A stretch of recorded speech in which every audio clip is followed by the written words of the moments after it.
I think a lot of these are issues, Raj, which they have to resolve. Because in many cases, the actual crisis has nothing to do with the mobility of the incoming workforce.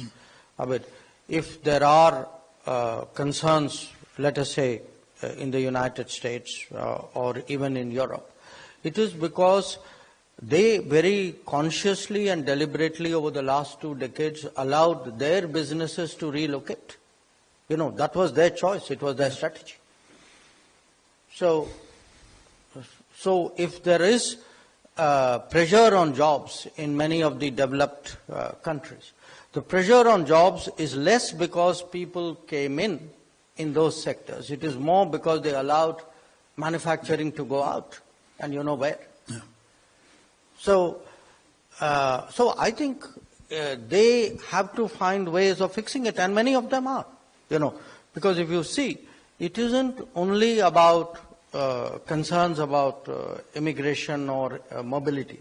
It is also about loss of jobs and about recreating manufacturing and pulling back, you know, what was allowed to leave over many decades. So I can't give you a simple answer to it, but the part which concerns us is to convince them that mobility, the use of talent across boundaries, is to our mutual benefit. That they would be net losers if they actually erect too many roadblocks to the flow of talent. And particularly if you move into an era of advanced manufacturing, if, you know, this will be, you will need more talent, not less talent. Yeah. And talent cannot be organically developed at a high rate. You know, there is a certain structural impediment out there. So, and in their own societies, you can see the tension. You know, often the people in the forefront of entrepreneurship and technology would actually make the case for mobility.